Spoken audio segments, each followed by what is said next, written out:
আলভি চাচাতো ভাইয়ের ঘটনা আমাকে যেভাবে বলেছে আমি ঠিক সেভাবেই আপনাদের কাছে উপস্থাপন করছি এবং অনিচ্ছাকৃত ভুল ত্রুটির জন্য রাসেল ভাই ও আপনাদের কাছে ক্ষমা প্রার্থনা করছি, বলছে আলভি।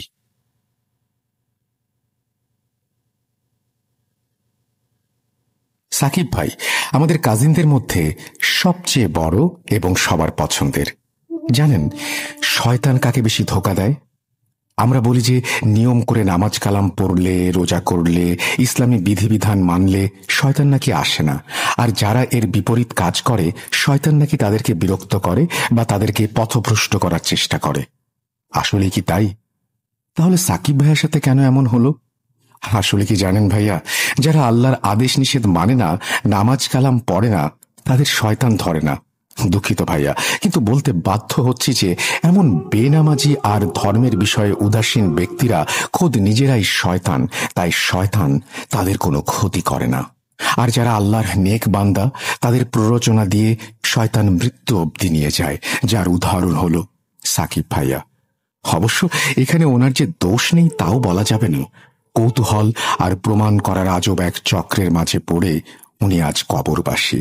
ওনার মৃত্যুর প্রধান কারণ আমরা জানতেই পারতাম না যদি না উনি মৃত্যুর কয়েক মাস আগে আমাদের সবকিছু খুলে বলতেন। চলেন আগে শুরু করি ঘটনা। 2014 সাল 12 নভেম্বর বিকেল 4টা।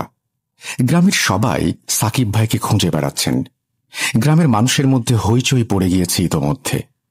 সাকিব ভাই গতকাল রাত 8টায় বেরিয়েছিলেন বাসা থেকে, এখনো ফেরেননি। সারা গ্রামের মানুষ মিলে ওনাকে খুঁজছেন। আমার বড় চাচার বড় ছেলে সাকিব ভাই।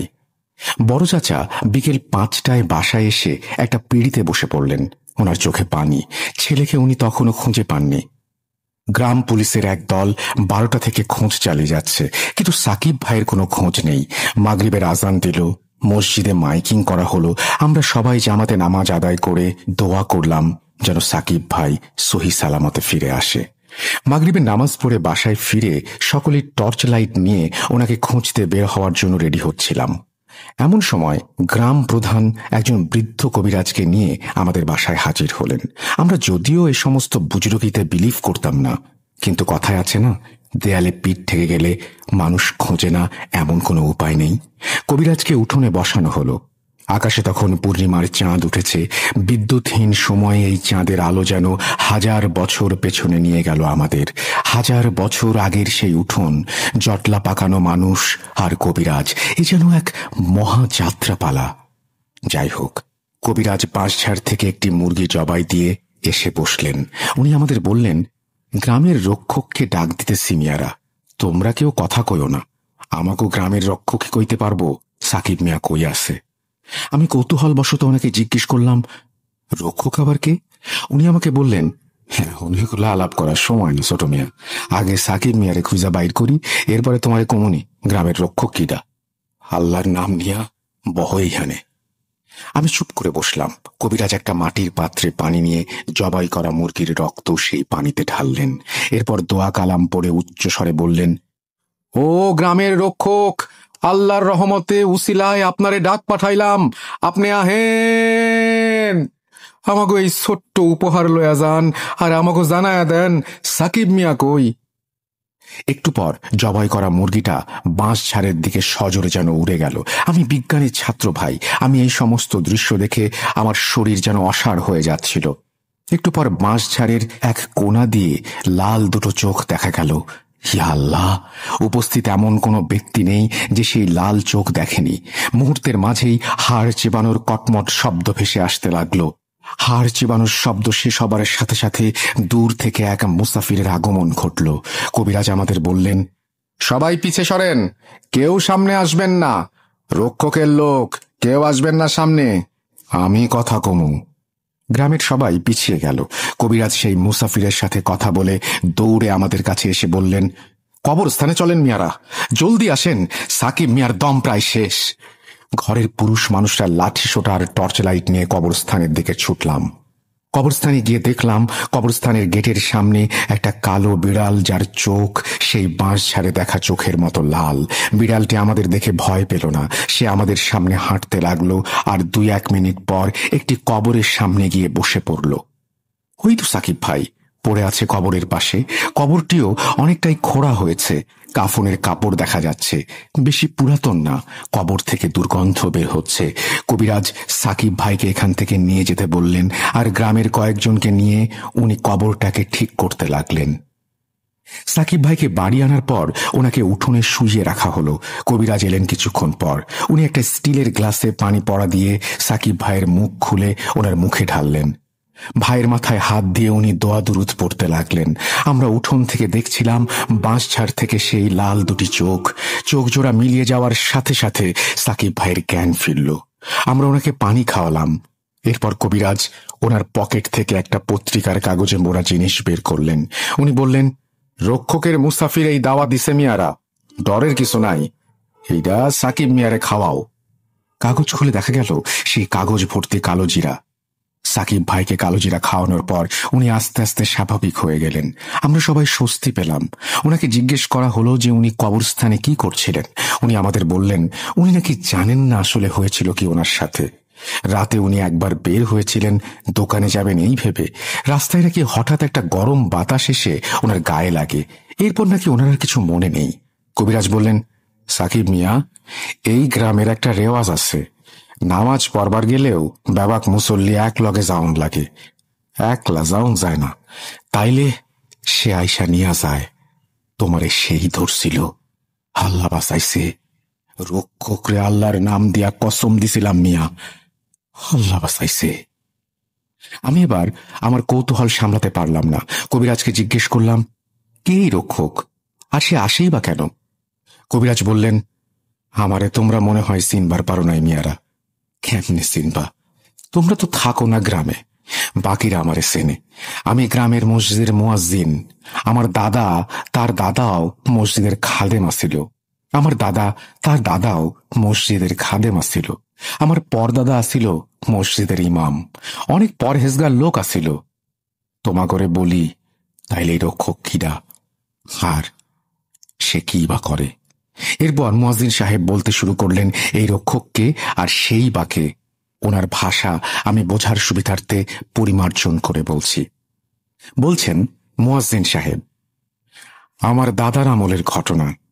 আমার বড় দাদা মানে আমার দাদার বাবা তখন মসজিদের ইমাম, আর আমার দাদা ছিলেন মসজিদের মুয়াজ্জিন।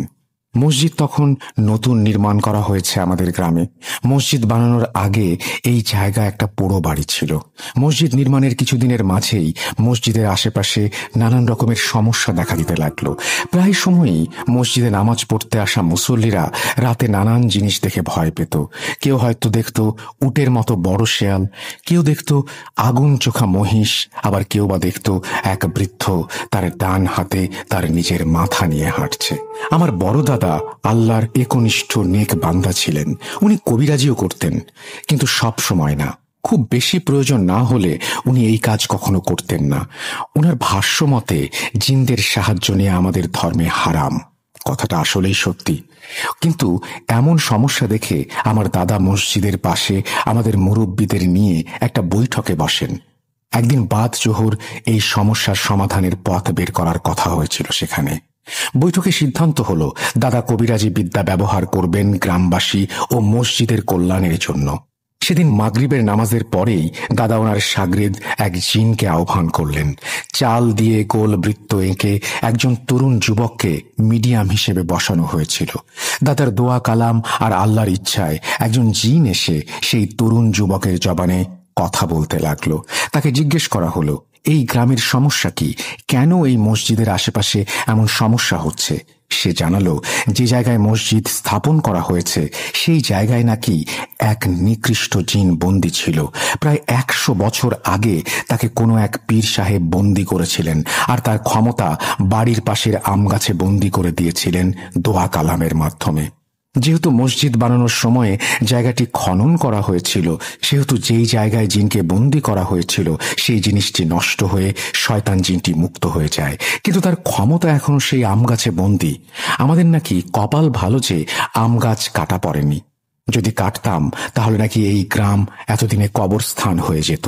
এই সমস্যার সমাধানের উপায় বা জিনটাকে আবার বন্দী করার উপায় জিজ্ঞেস করা হলে সেই জিন জানায় যে পীর সাহেবের মতো জ্ঞান এখানে কারো নেই, কিন্তু একটা উপায় আছে।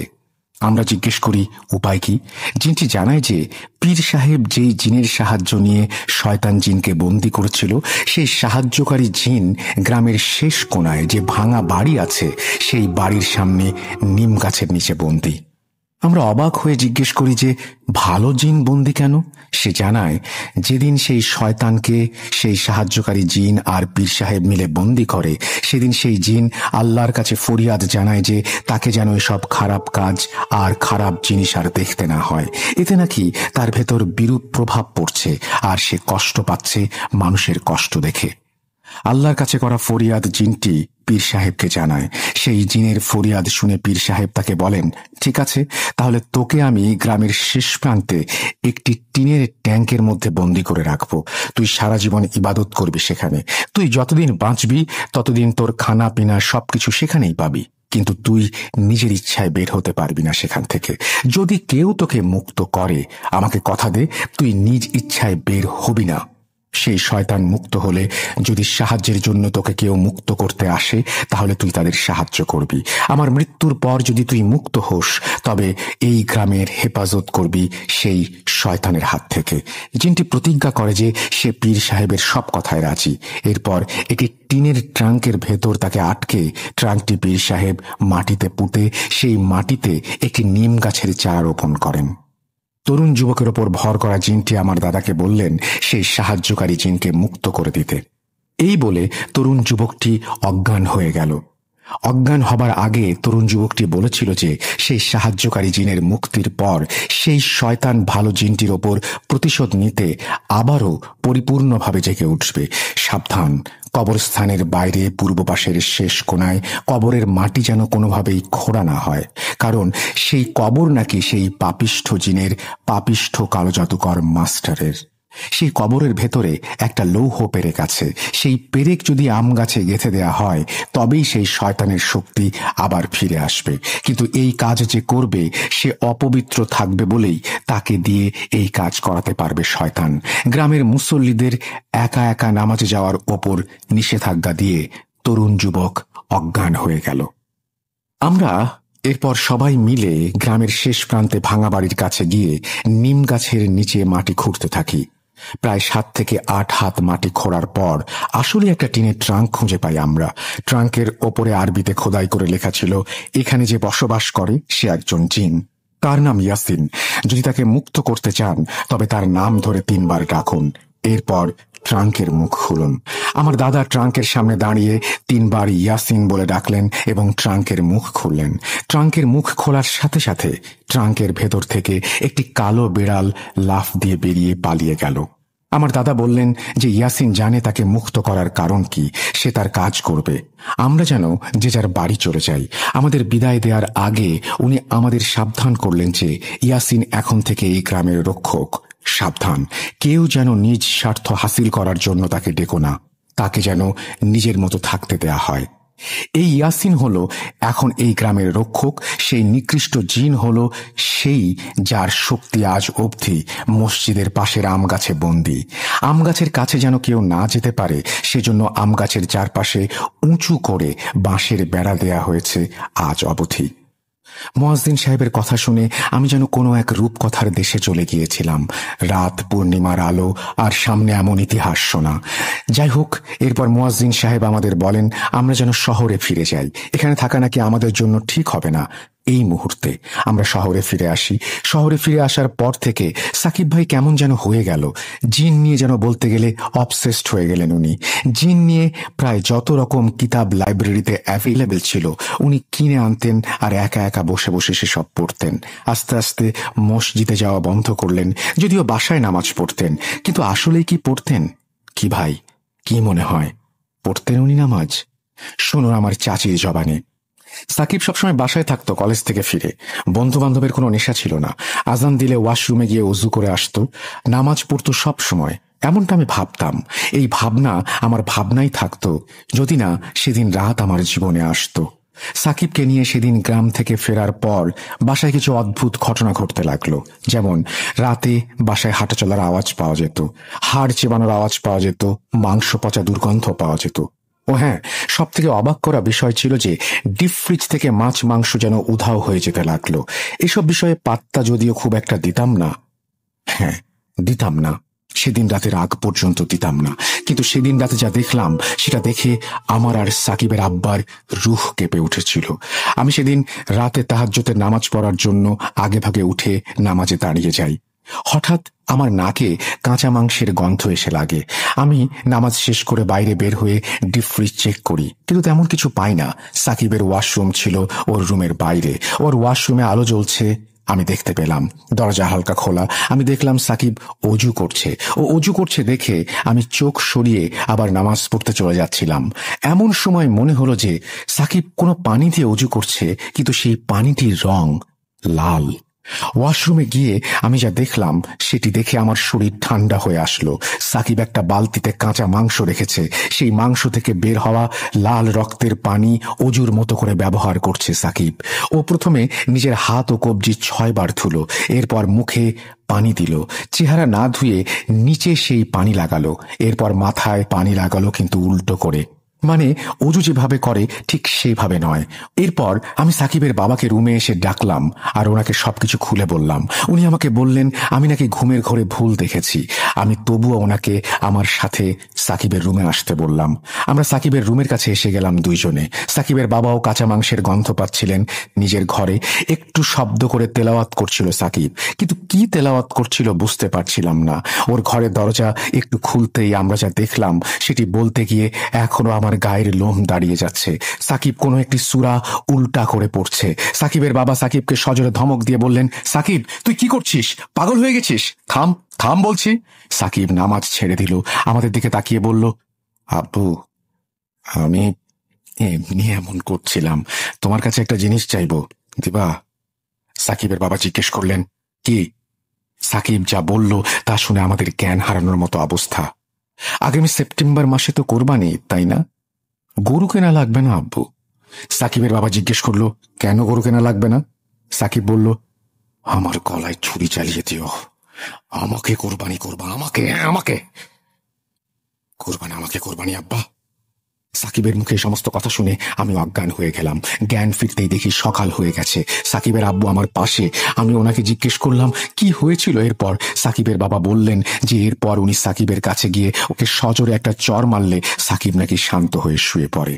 এরপর সাকিবের আব্বু ওর ঘর থেকে সব জিন রিলেটেড কিতাব সরিয়ে ফেলে। সাকিব আস্তে আস্তে অসুস্থ হয়ে যেতে লাগলো। ওকে ডাক্তার দেখানো হলো, কিন্তু কোনো রোগ ধরা পড়ছিল না।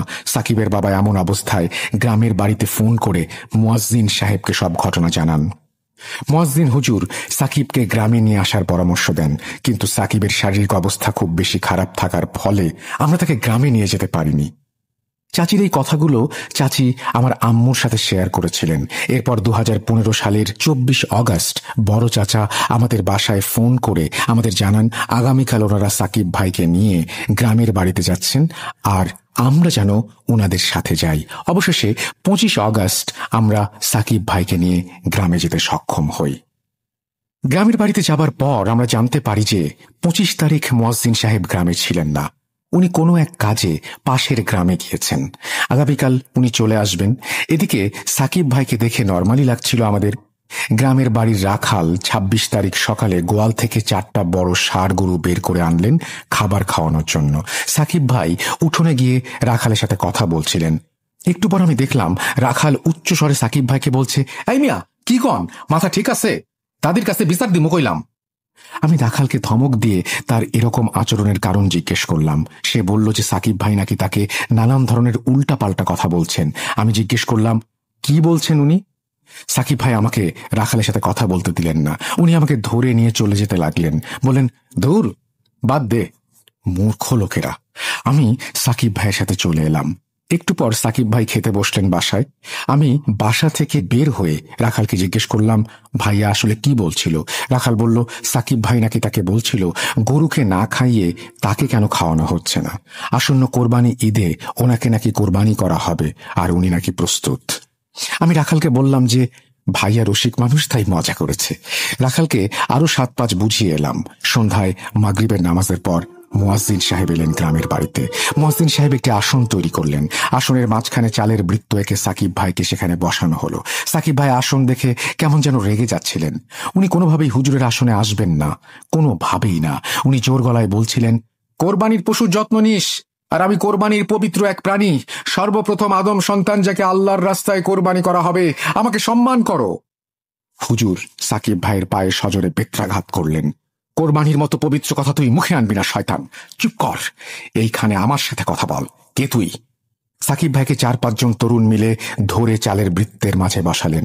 হুজুর আগের বারের মতো একটি মুরগি বাঁশ ঝাড়ে নিয়ে জবাই করে আনলেন। মাটির পাত্রে পানি রেখে পানিতে দোয়া পড়ে দম করে মুরগির রক্তে ঢেলে দোয়া পড়লেন। ও গ্রামের রক্ষক, আল্লাহর রহমতে আল্লাহর উসিলায় আমাকে সাহায্য করেন, আসেন। ওনার এই কথা শুনে সাকিব ভাই সজোরে হেসে উঠে বললেন, রক্ষক? মুয়াজ্জিন, তুই আমার মতো করে বলতে পারবি সবকিছু? আমি তো তোর সম্পূর্ণ বংশের নাম জানি। হেমদাদ, তোর বাবার নাম উসমান, তার বাবার নাম সুলেমান, তার বাবার নাম আলী, তার বাবার নাম ইসমাইল, তার বাবার নাম কুদরত। আরো শুনবি। এবার তুই আমাকে বল, আমি কে? মুয়াজ্জিন সাহেব ঢোক গিললেন। উনি একটু ভয় পেয়ে গিয়েছিলেন। সত্যি বলতে আমরাও ভয় পেয়ে গিয়েছিলাম সেই মুহূর্তে। হুজুর মনে মনে দোয়া পড়তে লাগলেন। দোয়া পড়ে সাকিব ভাইয়ের ওপরে পড়া পানি ছিটিয়ে দিয়ে উনি জিজ্ঞেস করলেন যে কেন এসেছে। এই কথা বলার সাথে সাথে বাড়ির চালের ওপর থেকে একটা গাছের ডাল এসে হুজুরের হাতের ওপরে পড়ল। হুজুর প্রচন্ড ব্যথায় কোঁকাচ্ছিলেন। এদিকে গাছের ডাল পড়ার কারণে চালের বৃত্তের চাল একদিকে সরে গিয়েছিল। সাকিব ভাই আসন থেকে উঠে হুজুরের গলা টিপে ধরেন। এমন সময় জবাই করা মুরগিটি উড়াল দিয়ে বাঁশঝাড়ের ভেতরে চলে যায়। বাঁশঝাড় থেকে লাল দুটি চোখ দেখা যাচ্ছিল। সাকিব ভাই নড়ে চড়ে বসল, ভয়ে সে ঢোক গিলতে লাগলো। বাঁশঝাড় থেকে হাড় খাওয়ার কটমট শব্দ আসছিল। হুজুর নিজেকে সামনে নিলেন। দূর থেকে 5 থেকে 7 জন মুসাফির এলেন কোত্থেকে যেন। ওনারা হুজুরের পাশে এসে দুটি লাইন করে দাঁড়ালেন। হঠাৎ হাড় খাবার শব্দ থেমে গেল। মুসাফিরদের 2 লাইনের মাঝখান থেকে সেই লাল চোখা কালো বিড়াল আস্তে আস্তে এসে বসল মুয়াজ্জিন সাহেবের পাশে। সাকিব ভাই এবার একদম চুপ। হঠাৎ একটা বিদ্যুৎ চমকানিতে আমাদের চোখ যেন ঝলসে গেল। চোখ খুলে দেখি মুসাফিরেরা আর বিড়ালটি কোথাও কেউ নেই। এবার সাকিব ভাইয়ের দিকে তাকিয়ে মনে হলো কেউ যেন ওনার হাত পা এমন ভাবে ধরে রেখেছে যেন উনি নড়তেই পারছেন না। মুয়াজ্জিন সাহেব প্রশ্ন করলেন সাকিব ভাইয়ের শরীরে কে আর কেন এসেছে। সাকিব ভাইকে দেখে মনে হলো ওনার হাত পা এবার ছেড়ে দেয়া হয়েছে। গভীর এবং ভারী গলায় উনি বললেন, আসসালামু আলাইকুম মুয়াজ্জিন সাহেব, আমি ইয়াসিন। আপনার দাদা যাকে মুক্ত করেছিলেন, আপনি ভাগ্যবান যে আপনার দাদা অনেক ভালো মানুষ ছিলেন আর আপনি ওনার বংশধর, নইলে আমাকে ডাকার অপরাধে আমি আপনার প্রাণ নিতে পারতাম। যাই হোক, এই ছেলের শরীরে সুকুমার বসবাস। এই ছেলে আপনাদের মিথ্যা বলেছে। ছেলেটা পরহেজগার, কিন্তু ছোট্ট একটা মিথ্যা বলার কারণে আজ তার এই পরিণতি। সেদিন রাতের কিছু তার মনে নেই, এই কথা মিথ্যা।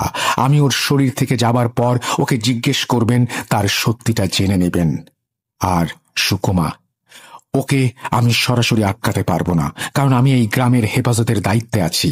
এই ছেলে গ্রামের বাইরের মানুষ, আর সে নিজের কর্মফল ভোগ করছে। সেদিন সে যদি সত্যি কথা বলতো আমি তাকে সাহায্য করতে পারতাম, কিন্তু এখন সুকুমা তার কলিজা ফুসফুস নষ্ট করে দিয়েছে। ও আর বাঁচবে না। আর সুকুমা পবিত্র দিনে বলি দেওয়ার মাধ্যমে নিজের শক্তি পুনরুদ্ধার করার রাস্তা খুঁজে পেয়েছে বলে মনে হচ্ছে। এই কারণেই কোরবানি ঈদের মতো পবিত্র দিনে এই ছেলের বলি দিতে চাইছে। আমি সুকুমাকে নিয়ে যেতে পারি, কিন্তু তাতেও কোনো লাভ হবে না। তবু আমি সুকুমাকে নিয়ে যাচ্ছি। সুস্থ করার মালিক আল্লাহ, আমি নই। আমাকে ক্ষমা করবেন। আমি আসি। আসসালামু আলাইকুম। এই কথা বলে ইয়াসিন চলে যাওয়ার আগে আমি ওনাকে বলি, ইয়াসিন সাহেব অপেক্ষা করুন, সুকুমাকে আমাকে বলুন।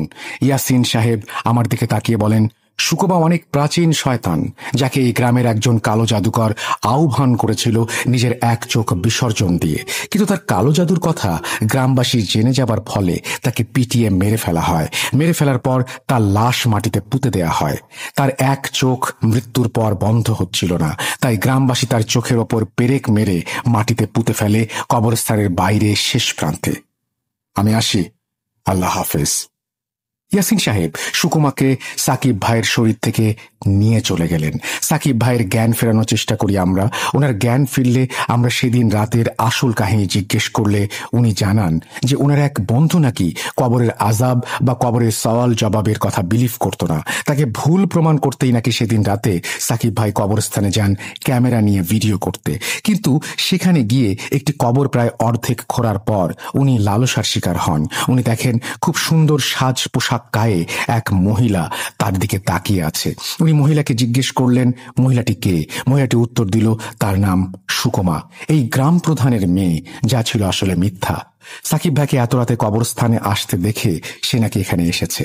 এরপর সুকুমা সাকিব ভাইকে কবর খোঁড়ার কারণ জিজ্ঞেস করলে সাকিব ভাই ওনাকে তা জানান। এরপর সুকুমা তাকে বলেন শেষ প্রান্তের একটা কবর খুঁড়লে নাকি সাকিব ভাই ওনার দরকারি এভিডেন্স পেয়ে যাবেন। কিন্তু সাকিব ভাই যখন সুকুমার ধোকায় পড়ে কবর খুঁড়তে যাচ্ছিলেন তখনই নাকি উনি দেখলেন যে একটি কালো বেড়াল ওনার পথ রোধ করে দাঁড়িয়ে আছে। এসব নাকি ওনার আর কিছু মনে নেই। এই ঘটনার পর আমরা সাকিব ভাইকে নিয়ে শহরে চলে আসি। ওনার শারীরিক অবস্থার অবনতি হয়, ডাক্তারের অবজারভেশনে রাখা হয়। কোরবানির ঈদ চলে আসে। আল্লাহর নামে কোরবানি দিলে আল্লাহ হয়তো রহম করবেন ভেবে বড় চাচা কোরবানি দেওয়ার নিয়ত করলেন। কোরবানি ঈদের 2 দিন আগে রাতে আমার চাচা আমার আব্বুকে ফোন করলেন। ফোন করে উনি যা বলেন তা কিছুটা এরকম: আগামী পরশু কোরবানির ঈদ, তাই আগামীকাল গরু কিনতে যাব বিধায় আজ একটু আগেই শুতে চেয়েছিলাম, কিন্তু কাজ করতে করতেই দেরি হয়ে গেল। শেষবার ঘড়ি দেখছিলাম রাত 12:40। ঘুমের মাঝে হঠাৎ সাকিবের গলার আওয়াজ ভেসে আসে আমার কানে। ফিস ফিস করে কথা বলছে সে। আব্বু, আব্বু, আমাকে কোরবানি দাও। এরপর চাচা নাকি বিছানা থেকে উঠে সাকিব ভাইয়ের রুমে গিয়ে ওনাকে দেখে এসেছিলেন। উনি ঘুমাচ্ছিলেন তখন। বেচারা শুকিয়ে যেন একদম কঙ্কাল হয়ে গিয়েছে। কোরবানি ঈদ এসে গেছে, আল্লাহর নামে কোরবানি হয়। সাকিব ভাই কোরবানি ঈদে সামিল হয়েছিলেন শরীরের এই অবস্থা নিয়েও, কিন্তু ওনার আর শেষ রক্ষা হয়নি। গত 23 নভেম্বর 2015 উনি মৃত্যুবরণ করেন। ইন্না লিল্লাহি ওয়া ইন্না ইলাইহি রাজিউন। এই বলে দীর্ঘশ্বাস ফেলে আলভি তার কাজিন সাকিব ভাইয়ের ঘটনাটি শেষ করেন। প্রিয় লিসেনার্স, এই ছিল আপনাদের জন্য পাঠানো আমার আজকের ঘটনা। যদি এতটুকু ভালো লেগে থাকে তবে আমি কৃতজ্ঞ, আর যদি ভালো না লাগে তাহলে আমি ক্ষমা প্রার্থী। আমাকে ক্ষমা করবেন। আবারও কথা হবে নতুন কোনো সপ্তাহে নতুন কোনো ঘটনা নিয়ে। ততদিন পর্যন্ত ভালো থাকুন, সুস্থ থাকুন। আমি মোহাম্মদ সাবিত আলম আজ বিদায় নিচ্ছি। আল্লাহ হাফেজ। এই বলে তিনি তার ঘটনা শেষ করেছেন। আশা করছি এই ঘটনাটি আপনাদের কাছেও ভালো লেগেছে। যদি ভালো লাগে অবশ্যই আমাদেরকে জানাবেন। হ্যালোউইন স্পেশাল এপিসোড চলছে। আজকে আমাদের যে প্রথম ইমেল, সেই ইমেলটি এখানেই শেষ। এরপরে আপনারা বেশ কিছু ঘটনা শুনবেন, যে ঘটনাগুলো হয়তো আপনারা আগেও শুনেছেন কিন্তু আবারও শুনতে চান, বা আপনাদের মাঝে কেউ কেউ হয়তো এই ঘটনাগুলো কখনোই শোনেননি। চলুন তাহলে শুরু করা যাক।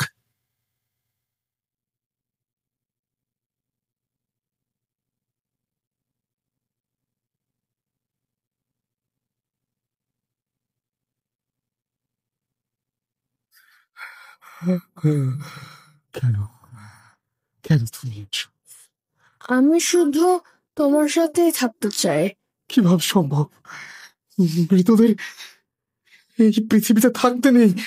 তুমি তুমি চলে যাও, চলে যাও, প্লিজ চলে যাও, চলে যাও। সবটাই কি ইলিউশনই, নাকি অন্য জগতের কেউ কখনো হাজির হয়ে যায় চোখের পলকে?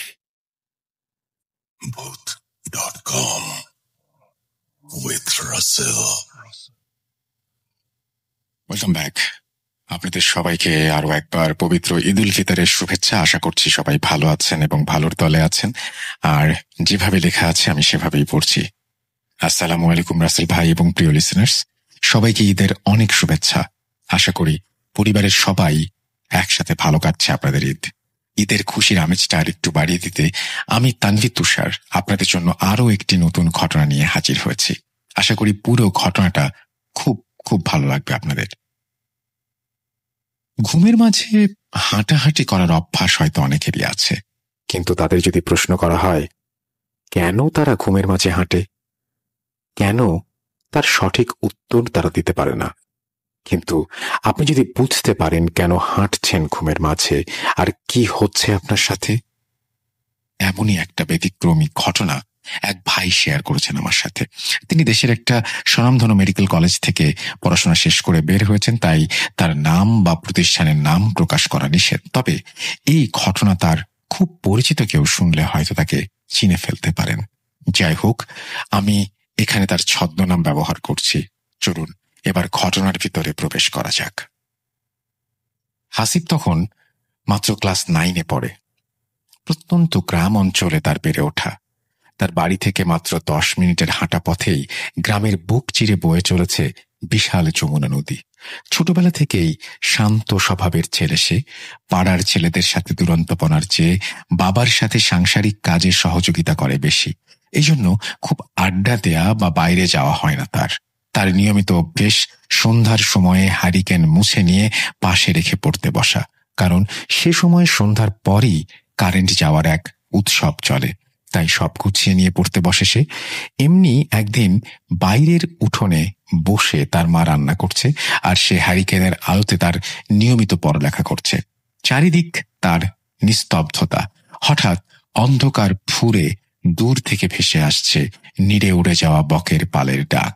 ঠিক এমন সময় হাসিবের পেছনে থাকা জানলাটা এক ধাক্কায় খুলে গেল হুট করে। চমকে উঠে পেছনে তাকালো সে।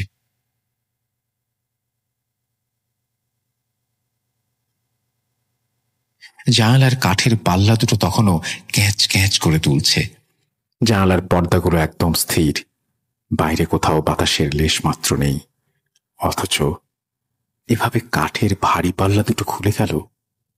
হাসিব ভাবছে উঠে যাবে কিনা। এরপরেই একটা অদ্ভুত ব্যাপার খেয়াল করলো সে। রুমের মাঝে খুব সুন্দর একটা মিষ্টি গন্ধ ভরে উঠেছে। গা ছমছম করে উঠল হাসিবের। এক দৌড়ে বাইরে এসে মায়ের কাছে বসল সে। সেদিনে সেই ব্যাপারটাই ভুলে যেত হাসিব যদি তার অন্য একটা সমস্যা দেখা না দিত। ইদানিং হাসিবের ঘুমের মাঝে বেশ অদ্ভুত রকমের একটা অনুভূতি হয়। মনে হয় জানালার পাশে দাঁড়িয়ে কেউ তাকে দেখছে। এটা ঠিক স্বপ্নের নাকি আঁতো জেগে থাকার কারণে হচ্ছে, অনুভূতিটা হাসিব বুঝতে পারে না। কিন্তু কেউ যে তাকে দেখছে এটা সে ভালো করে উপলব্ধি করতে পারে। এর কিছুদিন পর থেকে মনে হয় তাকে ঘুমের মাঝে কে যেন ডাকছে। জানালার পাশ থেকে ভেসে আসছে ক্ষীণ একটা মেয়েলি কণ্ঠ। কি মধুর সেই ডাক! হাসিব, হাসিব, হ্যাঁ হাসিব, বাইরে এসো। হাসিব, হাসিব, হ্যাঁ হাসিব, বাইরে এসো। এরপরে আর কোনো কথা নেই। অন্ধকার থেকে এই ডাক ভেসে আসে, আবার অন্ধকারেই মিলিয়ে যায়। প্রায় 3 দিন পরে গভীর রাতে হঠাৎ হাসিব তার কাঁধে একটা শক্ত হাতের ঝটকানি অনুভব করে। ধর্মড়িয়ে পিছনে তাকিয়ে দেখে তার বাবা দাঁড়িয়ে আছে কাঁধে হাত দিয়ে, আর হাসিব নিজে দাঁড়িয়ে আছে তাদের উঠোন পেরিয়ে মেঠো পথের ঠিক মাঝে। হাসিব কিছুটা অপ্রস্তুত হয়ে যায় এমন পরিবেশের কারণে। তার বাবা তাকে প্রশ্ন করে, তুমি এত রাতে এখানে কি করছো? আমি বাইরে বের হয়েছিলাম, দেখি উঠোনের সামনে কেউ দাঁড়িয়ে। আমি কত ডাকলাম কে, কিন্তু কোনো উত্তর নেই। কাছে এসে দেখলাম তুমি, তোমাকে ডাকলাম তাও কোনো উত্তর নেই। সামনে এক দৃষ্টিতে তাকিয়ে কি যেন দেখছো, হাত দিয়ে ধাক্কা দিলাম পরে। হাসিব তার বাবাকে বিস্তারিত কিছু বলল না। বলল, রাতে ঘুম আসছিল না তাই বেরিয়েছিলাম, কিন্তু তুমি যে ডেকেছো তা তো খেয়াল করিনি। অথচ হাসিব নিজেও বুঝতে পারছে না এখানে সে কি করে আসলো। মনের মাঝে অনেক প্রশ্ন নিয়ে আবার শুয়ে পড়ল হাসিব। কোনোভাবেই, কোনো যুক্তিতেই মিলাতে পারছে না কিছু। এত রাতে কেন, কিভাবে সে রাস্তায় চলে এলো? এভাবে কেটে গেল আরো কিছুদিন। এর মাঝে রাতে সেই ডাক হাসিব মাঝে মাঝে শুনতে পেত। গভীর রাতে আবার সেই কণ্ঠ একদিন ভেসে আসলো হাসিবের কানে। বাইরে তখন ঘন কালো অন্ধকার।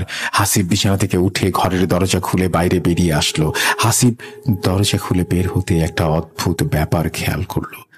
বাইরে এখন ঘন অন্ধকার থাকার বদলে মনে হচ্ছে চারপাশে ভোরের আভা ফুটে উঠেছে। তার থেকে কিছু সামনেই একটা নারী অবয়ব দাঁড়িয়ে, কিন্তু সে উল্টো করে দাঁড়ানো। একরাশ মেঘ কালো চুল তার বাতাসে উঠছে। সেই পরিচিত মিষ্টি গন্ধটা ভেসে আসছে অবয়বের দিক থেকে। হাসিব মন্ত্রমুগ্ধের মতো তাকিয়ে হাঁটা দেয় সেই নারী অবয়বের দিকে। হাসিব হেঁটে যাচ্ছে, আর সেই মেয়েও হেঁটে যাচ্ছে। কোনো মতেই যেন দূরত্ব কমছে না। হাসিব এক পর্যায়ে এক দৌড় দেয় মেয়েটির দিকে, কিন্তু তবুও যেন এই দূরত্ব কমবার নয়। হাসিব যখন দৌড়ে তাদের গ্রামের বাড়িগুলো পার করে ফসলের মাঠের মেঠো পথ ধরেছে, ঠিক তখনই খেয়াল করলো সামনে আর সেই অবয়বটি নেই। চারপাশ যেন মুহূর্তে বদলে গেল। ঘন কালো রাতের অন্ধকার যেন ঘিরে ফেললো তাকে। না, এত অন্ধকারও না। হঠাৎ আলো থেকে অন্ধকার হওয়াতে একেবারে সবকিছু মিশমিশে কালো হয়ে গিয়েছিল। একটু দাঁড়াতেই চোখ সয়ে এলো অন্ধকারে। আবছা সব দেখা যাচ্ছে ক্ষীণ একটা আভায়। দূর থেকে খোলা হয়ে কাছে গেলে তা স্পষ্ট দেখা যাচ্ছে। কানে জ্বালা ধরানো ঝিঁঝি পোকার ডাক ভেসে আসতে লাগলো ফসলের মাঠ থেকে। এবার হাসিব ভয় পেতে শুরু করলো। এত গভীর রাতে বাড়ি থেকে এত দূরে কি করে? সে তো বিছানায় শুয়ে ঘুমাচ্ছিল। ঘোর ভাঙতেই তার অবয়বের ডাকের কথা মনে পড়ল। গ্রামে বলে, নিশীথে ডাকিলে বাইরে যেতে নেই।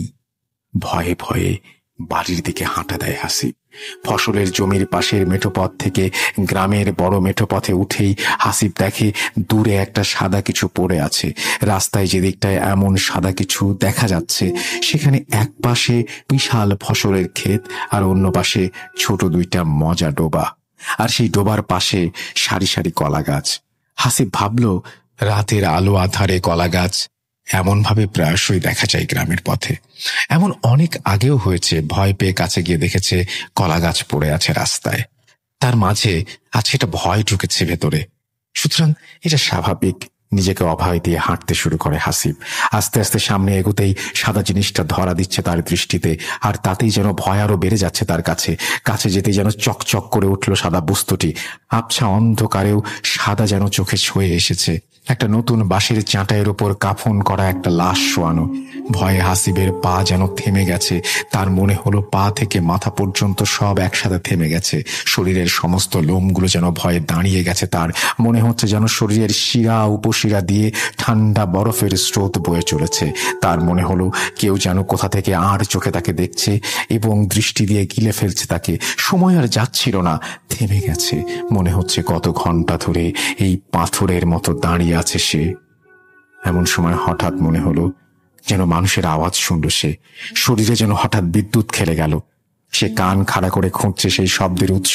হঠাৎ দেখে পাশে অন্ধকার ফুঁড়ে একটা লোক বেরিয়ে আসলো তার দিকে।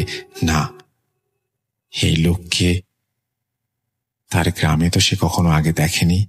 লোকটি তার দিকে এগিয়ে আসে। এসেই অনেক গম্ভীর, বেশ রাশভারী কণ্ঠে বলে, তোমাদের গ্রামে কবরস্থানটা কোন দিকে বলতে পারবে? এই কণ্ঠেই যেন লুকিয়ে আছে রাজ্যের ভয়। হাসিব তখন ভয়ে কাঁপছে। তার সারা শরীর ঘেমে যাচ্ছে। সে ভয়ে ভয়ে বলল, এই মাঠ পেরিয়ে সামনে একটা জঙ্গল আছে। সেই পাট পার হলেই বাঁশঝাড় পড়বে, সেটাতেই আমাদের গ্রামের কবরস্থান। লোকটি হাসিবকে বলল, তুমিও চলো আমার সাথে। এই লাশটাকে কবর দিতে হবে। তুমি আমাকে কবরস্থান পর্যন্ত নিয়ে যাবে, দেখিয়ে দেবে। হাসিব তখন বলল, আমি গ্রামে যাই, আরো কিছু লোকজন নিয়ে আসি। এই পথে কবরস্থানে প্রচুর শেয়ালের দল, আর এই লাশের খাটিয়া নেয়ার জন্য তো মানুষ দরকার। লোকটি রাগান্বিত হয়ে হাসিবের দিকে তাকাতেই দেখল চোখ দিয়ে যেন রাগে আগুনের হলকা বের হচ্ছে। আর কথা বলার মতো সাহস নেই হাসিবের। লোকটি যেদিক থেকে বের হয়ে এসেছিল সেই দিকে আরো দুজন লোক বেরিয়ে আসলো। তাদের চোখও মনে হচ্ছে লাল রক্তবর্ণ। ভয়ে তাদের মুখ দিয়ে কোনো কথা বের হচ্ছে না। বারবার মনে হচ্ছে এই বুঝি জ্ঞান হারিয়ে ফেললেই বেঁচে যায় তারা। এটা কি কোনো স্বপ্ন নাকি বাস্তব, নাকি স্বপ্ন আর বাস্তবের মাঝে আটকে যাওয়া? বুঝতে পারে না হাসিব। লোকটি হাসিবকে লাশের দিকটা দেখিয়ে বলল, এই খাটিয়ার এক পাশটা ধরে আমাদের সাথে কাঁধে নাও। হাসিব ভয়ে ভয়ে এগিয়ে গেল লাশটির দিকে। সে পেছনের বাম পাশের মাথাটা ধরে তাদের তিনজনের সাথে কাঁধে তুলে নিল খাটিয়াটি। বাঁশ দিয়ে বানানো একটা খাটিয়া, তার চারপাশে কোনো বাউন্ডারি নেই। কাঁধে নিতেই ভেসে এলো একটা তীব্র মিষ্টি গন্ধ। এই গন্ধ তার খুব পরিচিত, ঘরে মাঝে মাঝে ভেসে আসতো এই গন্ধ। আজ মেয়েটার পেছনে আসার সময়ও ঠিক এমনই গন্ধ তার নাকে এসেছে। তবে কি তার সাথে পরিকল্পিতভাবে কিছু হচ্ছে? ভয়ে ভয়ে লাশ কাঁধে নিয়ে পা চালাতে থাকে হাসিব। লাশের ওজন বেশ স্বাভাবিক মনে হচ্ছে। বাইরের কালো অন্ধকার ফুঁড়ে তাদের গ্রামের মেঠোপথ থেকে ফসলের সেই ছোট মেঠোপথে নামলো সে। চারপাশে ঝিঝি পোকার ডাক, আর তার থেকে একটা ঠান্ডা বাতাস এসে লাগছে হাসিবের মুখে।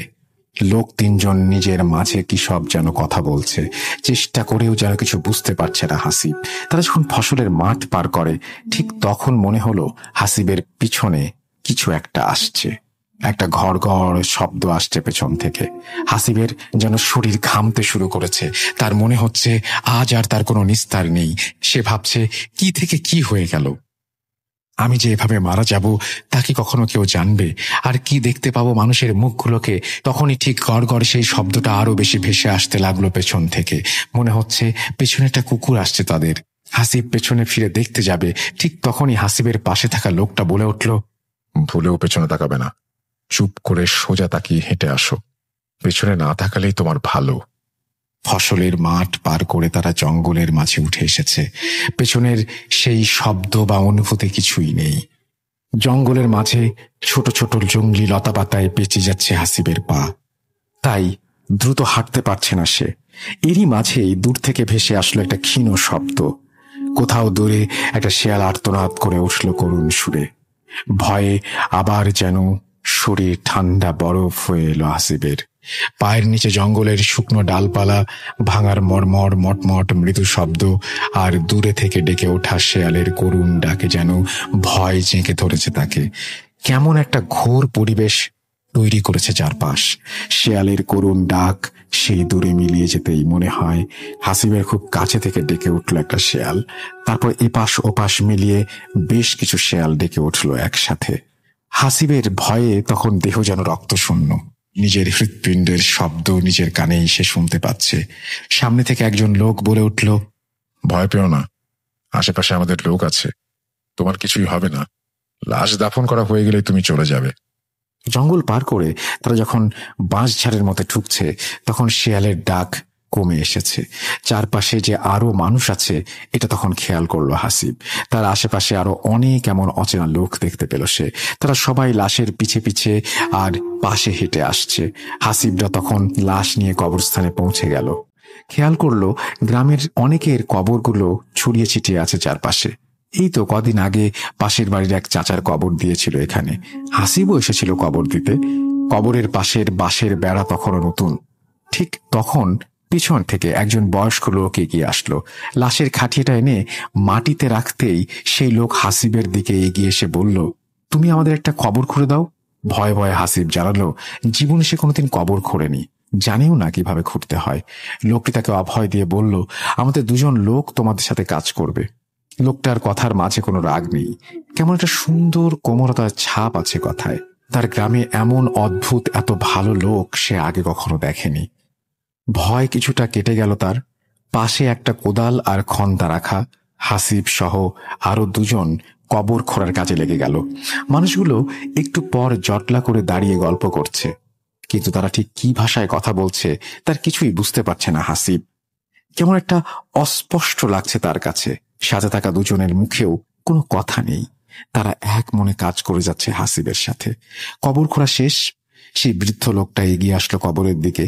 তারপর হাসিবকে উপরে উঠতে বলল কবর থেকে। হাসিব উঠে আসলে দূরে একটা পানির পাত্র দেখিয়ে বলল, ওখানে যে নামাজের জন্য উঁচু করে নাও, জানাজা করতে হবে এখন। হাসিব পানির পাত্রের কাছে গিয়ে দেখল অনেক পুরনো একটা পিতলের বদনা, কিন্তু তা ব্যবহারের কারণে বেশ চকচক করছে। উঁচু করে সে হাসিব দেখল সবাই নামাজের জন্য কাতার বেঁধে লাইনে দাঁড়িয়েছে। হাসিব একটা কাতারে দাঁড়াবে ঠিক তখন বৃদ্ধ লোকটি তার দিকে এগিয়ে এসে বলল, নামাজ শেষ করে তুমি এক মুহূর্ত না দাঁড়িয়ে সোজা চলে যাবে তোমার বাড়ির দিকে। ভুলেও পেছনে তাকাবে না। যদি পেছনে তাকাও তোমার অনেক বড় ক্ষতি হবে। তোমার সাথে আমাদের আবার কোনোদিন হয়তো দেখা হবে। হাসিব দাঁড়িয়ে যায় পেছনে নামাজের কাতারে। নামাজে সালাম ফেরানোর সাথে সাথে হাসিব পেছনে ফিরে তার গ্রামের দিকে হাঁটতে শুরু করে। পেছন থেকে তখনও ভেসে আসছে সেই অস্ফুট স্বরে অচেনা অজানা ভাষার কথোপকথন। হাসিব জঙ্গল পার করে মাঠের সেই রাস্তা ধরে দিয়ে দৌড়। চারপাশে তখন ভোরের আলো ফুটছে, শরীর ক্লান্ত হয়ে এসছে, যেন নুয়ে পড়তে চায়। এক দৌড়ে চলে আসলো তার ঘরে, বিছানায় এসে এলিয়ে দিল শরীর। পরদিন তার ঘুম ভাঙলে তখন সে দেখল শরীরে প্রচন্ড ব্যথা আর জ্বর। মাথার কাছে বসে আছে তার মা। হাসিব ভাবে পুরো ব্যাপারটাই হয়তো স্বপ্নে, কিন্তু তার শার্টে তখনও লেগে আছে ছোপ ছোপ কাটামাটি, যা কাল কবর খোঁড়ার সময় লেগেছিল। তবে কি রাতের ঘটনাটা পুরোটাই সত্য? এটা তাহলে তার স্বপ্ন নয়? সে পুরো ঘটনাটা তার বাবা মাকে বলল। তার বাবা পাশের গ্রাম থেকে একজন হুজুরকে ডেকে নিয়ে আসলেন। হুজুর এসে তাকে একটা তাবিজ দিয়ে বলল 6 মাস এটা কোনোভাবেই শরীর থেকে না খুলতে, আর রাতে যেই আসুক না কেন কোনোভাবেই বাইরে না যেতে। হাসিব পরদিন তাদের সেই কবরস্থানে তার এক বন্ধুকে নিয়ে যায়, কিন্তু সে যেখানে কবর খুঁড়েছিল সেখানে কিছুই নেই। মনে হচ্ছে কিছুই করা হয়নি। কাল রাতে কারো পাই পড়েনি এই কবরস্থানে। এভাবে কেটে যায় বেশ কয়েক মাস। শুধু মনে হতে থাকে হাসিবের বৃদ্ধ লোকটির কথা। লোকটি বলেছিল আবার দেখা হবে। তাহলে সেই দেখা ঠিক কিভাবে আর কবে হবে? এভাবেই কেটে যায় বেশ কিছু মাস। ব্যাপারটা আস্তে আস্তে ভুলে যায় হাসিব। রাতের সেই ডাক, মিষ্টি গন্ধটা আর পায় না। সবকিছু স্বাভাবিক হয়ে গেছে। গ্রামে তখন নেমে এসেছে শীত। শীতের আমেজে যমুনা নদীর পানি শুকিয়ে গেছে বেশ অনেকটাই। বালুর চড়া জেগে উঠেছে মাঝে মাঝে। বিশাল এই খরস্রোতা নদী যেন রূপ নিয়েছে ছোট খালে। পানিতে আর কোনো প্রকার স্রোত নেই। হাসিবদের কিছু জমি যমুনা নদী দখলে এবং যমুনা নদী গ্রাস করে নিয়ে গেছে। সেগুলো চর আকারে জেগে উঠেছে শীতের শুরুতে। সেই চরে হাসিবের বাবা কয়েক বিঘা বালু জমিতে ভুট্টা চাষাবাদ করেছেন। হাসিব প্রায়শই তার বাবার সাথে সেই ভুট্টার জমিতে গিয়ে কাজ করে। তাদের বাড়ি থেকে বের হয়ে নদী পার হয়ে ভুট্টার জমিতে যেতে হয়। নদীতে এখন পানি খুব অল্প, তবে হেঁটে পার হবার মতো অবস্থা নেই। ঘাটে একটা নৌকা বাঁধা আছে, সেটাতে করে পার হতে হয় এবং ও পারে চড়ায় নামতে হয়। আর এই খালের মতো হয়ে যাওয়া নদী দিয়ে 5 মিনিট দক্ষিণ দিকে নৌকা চালালে মেইন যে নদী সেখানে যাওয়া যায়। সেই নদীতে পানি বেশ ভালোই, আর স্রোতের টানও আছে মোটামুটি। রাতে খাবার খেতে বসে হাসিবের বাবা হাসিবকে জানায় কাল ভোরে নদী পার হয়ে ভুট্টার জমিতে যেতে হবে। ভোর থেকেই ভুট্টার জমিতে পানি দিতে হবে মেশিন দিয়ে। একদম দেরি করা যাবে না। একে তো বালি মাটি, তার উপরে অনেক জমি। দেরি করলে পানি নিতে পারবো না। এদিকে অনেকের জমি আছে, একবার কেউ পানি নেওয়া শুরু করলে সময় অনেক নষ্ট হবে। কিন্তু হাসিবের বাবার ঠান্ডা লেগে জ্বর এসেছে, তাই তিনি ছেলেকে বললেন তুই কাল খুব ভোরে আলো ফোটার সাথে সাথে বের হয়ে যাবি। ঘাটে আমাদের নৌকা বাঁধা আছে, সেই নৌকাতে করে পার হয়ে যাবি। যার মেশিন তাকে বলা আছে তুই ভোরবেলায় আসবি, এটা সে জানে। হাসিব বাবাকে হ্যাঁ সূচক মাথা নেড়ে ভাত খেতে থাকে। বাবা বলে তুই ভোরে গিয়ে পানি দেওয়া শুরু কর, একটু বেলা হলে তারপরে আমি যাব, ততক্ষণে তুই পানি দিবি। অনেকটাই অবশ্য পানি দেওয়া হয়ে যাবে ততক্ষণে। হাসিব মুখে মুখে হ্যাঁ বলে এবং সেদিন রাতে সে তাড়াতাড়ি শুয়ে পড়ে। হাসিবের ভোরে ঘুম ভাঙে এবং জানালার পাশে থাকা একটা গাছের ডালে বসা পাখির কিচিরমিচির শব্দে তার ঘুমটা ভেঙেছিল। ঘুম থেকে উঠে ভোরের আভা ফুটতে শুরু করেছে চারপাশে। অন্ধকারাচ্ছন্ন ভাবটি তখনও কাটেনি। কুয়াশা পড়েছে, আশেপাশে মাত্র কয়েক হাতের বেশি জায়গা দেখা যাচ্ছে না, অর্থাৎ ভিজিবিলিটি অনেক কমে গেছে। বাইরে অসম্ভব ঠান্ডা। হাসিব হাত মুখে পানি দিয়ে বেরিয়ে যায় বাড়ি থেকে। শীতের এই ভোরে গ্রামের প্রায় সবাই ঘুমিয়ে থাকে। আশেপাশের কুয়াশার আড়ালে থাকা গাছ থেকে মাঝে মাঝে ভেসে আসে পাখির ডাক আর তাদের ডানা ঝাপটানোর শব্দ। গ্রামের মিঠো পথ শেষ করে হাসিব তখন নদীর ঘাটে এসে দাঁড়ালো। যখন নদীর ঘাটে এসে দাঁড়ালো তখন আশেপাশে কোনো মানুষের চিহ্ন নেই। আস্তে আস্তে নেমে গেল নৌকার দিকে। নদী এলাকায় ছোট থেকে বেড়ে ওঠা, তাই নৌকা চালানো বেশ ভালোই শিখেছিল হাসিব। এইসব ঘাটে সাধারণত মাঝি থাকে না। গ্রামের প্রায় অনেকেরই নিজস্ব নৌকা আছে। হাসিব হেঁটে ঘাটে নামে এবং নৌকা বাঁধার জায়গায় নেমে আসে, কিন্তু তাদের নৌকা বাঁধা নেই। কুয়াশায় ভালো দেখাও যাচ্ছে না কিছু। হাসিব একটু সামনের দিকে এগিয়ে যায়। এগোতে দেখে তাদের নৌকা। মনে করে ঘাটে জায়গা ছিল না বলে বাবা হয়তো এখানে বেঁধে রেখে গেছেন। হাসিব নৌকাটা একটা ধাক্কা দিয়ে লাফ দিয়ে নৌকায় উঠে বসে। বৈঠা হাতে নিয়ে পাড়ের বালিতে ঠেকিয়ে সামনের দিকে এগিয়ে যায়। কি যে কুয়াশা পড়েছে আজ! কিছুই দেখা যাচ্ছে না সামনে। নৌকার এ মাথায় বসে নৌকার ও মাথা ঠিক করে দেখা যায় না। আবছা ধোয়াটে একটা ভাব ঘিরে ধরেছে তাকে। নৌকা সোজা চালিয়ে নদীটা পার হতে 4 থেকে 5 মিনিটের মতো লাগে। হাসিব খেয়াল করলো নদীর পানির ওপরে কুয়াশাগুলো কত সুন্দর করে কুণ্ডুলি পাকিয়ে যাচ্ছে। মনে হচ্ছে পানিগুলোকে বারবার ছুঁয়ে দিয়ে যাচ্ছে তারা। শীতকাল মানেই নদীর পানিতে কুয়াশার এক অপরূপ সৌন্দর্য। এসব খেয়াল করতে করতে নৌকার মাথার সামনের জায়গাটা কিছু একটার সাথে ধাক্কা খেয়ে আটকে গেল। হাসিবের মনে হলো নদী পার হয়ে সে ওপারে চলে এসেছে। সে বইটা হাতে নিয়ে নৌকার গোলয়ের ওপরে রাখে ও মাথার দিকে চলে যায়। মাথায় গিয়ে নৌকা থেকে নামতে যাবে, ঠিক তখনই সে খেয়াল করলো, আরে এটা তো তাদেরই ঘাট। মাত্রই তো এখান থেকে নৌকাটা নিয়ে এসে সে ওপারের জন্য যাবে বলে প্রস্তুতি নিল, চালাতে শুরু করলো, তাহলে আবার ঘাটে আসলো কি করে? একটু চিন্তার ভাঁজ পড়ল তার কপালে। পরক্ষণে সে বুঝতে পারল কুয়াশা আর নদীর সৌন্দর্য দেখতে গিয়ে হয়তো কখন সে নৌকার মাথা ঘুরিয়ে ফেলেছে নিজেই বুঝতে পারেনি। মনে মনে কিছু একটা ভেবে সে হেসেও উঠল। নৌকায় আবারও উঠল সে এবং চালাতে শুরু করলো। এবার সে দেখবে মাথা কই গিয়ে ঘুরে যায়, কিন্তু এত কুয়াশা যে ভালো করে কিছুই দেখা যাচ্ছে না। সেই অবস্থাতেই 10 মিনিট লাগিয়ে দিল সে, কিন্তু নৌকা ওপারে ওঠার কোনো নাম নেই। তাহলে কি আবারও মাথা ঘুরিয়ে নিবে সে? হাসিব বৈঠা নিয়ে মাথা ঘুরাতে গেল এবং আবারও সামনের দিকে এগোতে লাগলো নৌকা। কি একটা নৌকার সামনে ঘুরে গেল।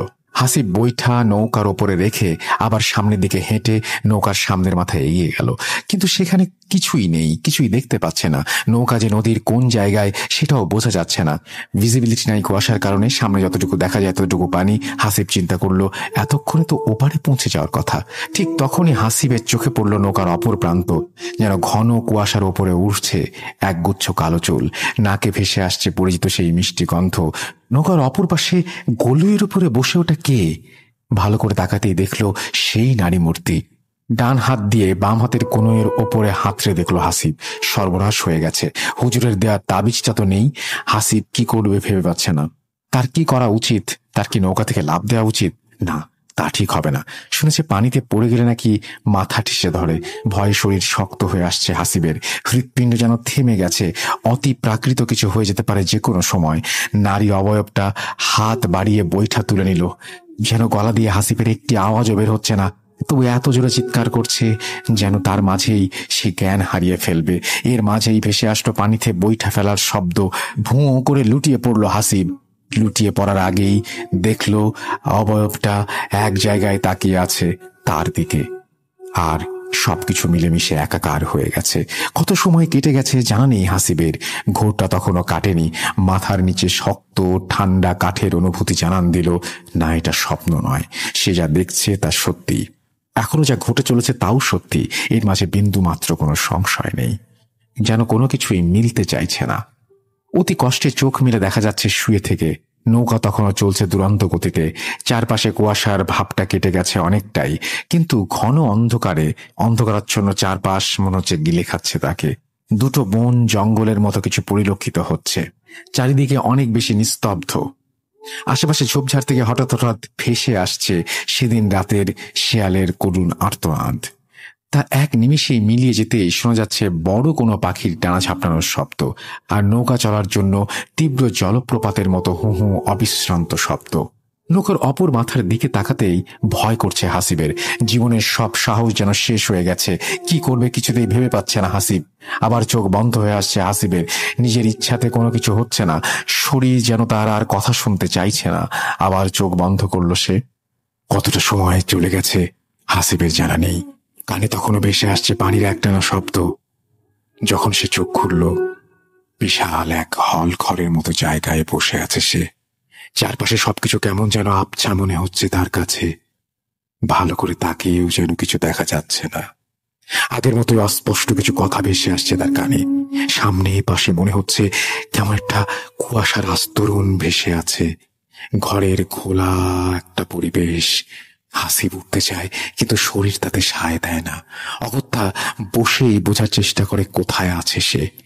সে নিচের দিকে তাকিয়ে খেয়াল করে তার সামনের মেঝেতে প্রায় 3টা বাটিতে সুন্দর বাহারি রকমের ফল দিয়ে সাজানো। হাসিবের পেটে তখন প্রচন্ড খিদে। খেতে ভয় হচ্ছে তার, কোথায় এসেছে, কি হচ্ছে কিছুই জানে না। সে বেশ চিন্তিত এই রহস্যময় জগৎ থেকে কিভাবে বের হবে হাসিব। মনে হয় এক দৌড় দিয়ে বের হয়ে যায় এই কুয়াশা ফুঁড়ে, কিন্তু সেটা তো সম্ভব নয়। হাসিবের আস্তে আস্তে মনে পড়তে লাগলো, সে তো সকালে বাড়ি থেকে বেরিয়েছিল ভুট্টার জমিতে পানি দেওয়ার জন্য, তাহলে এখানে আসলো কিভাবে?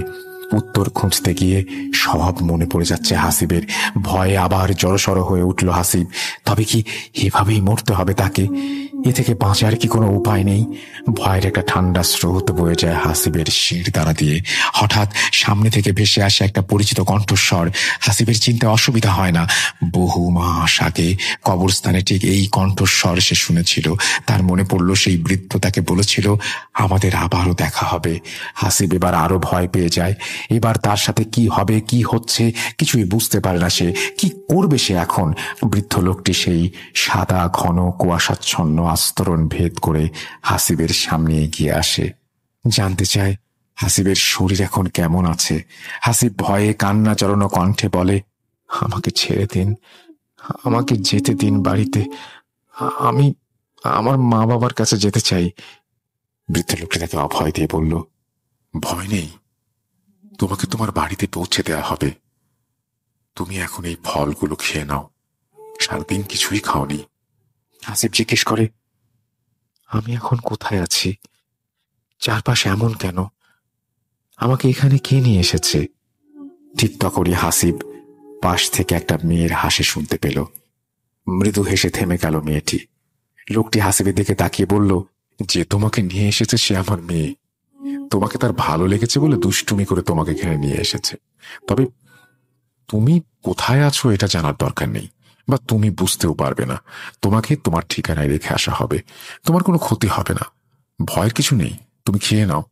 এরপরে লোকটি আবার যেন মিলিয়ে গেল, আবার দূরে থেকে ভেসে আসলো। লোকটি কারো সাথে রাগান্বিত হয়ে কি যেন বলছে অন্য ভাষায়, যা বোঝার ক্ষমতা বা পরিস্থিতি কোনোটাই নেই হাসিবের। সামনের বাটি থেকে হাসিব কয়েকটা আঙুর মুখে তুলে নিল। এরপরে আর কিছুই মনে নেই তার। প্রচন্ড ঠান্ডায় হাসিবের শরীর কাঁপছে। হিম ঠান্ডা হু হু বাতাস এসে লাগছে হাসিবের মুখে। চোখ খুলতেই একরাশ বালির ঝাপটা এসে লাগলো তার মুখে। ক্ষীণ হয়ে ভেসে আসছে পানির শব্দ। মনে হচ্ছে পানির ঢেউ এসে ধাক্কা দিচ্ছে কোনো পাড়ে।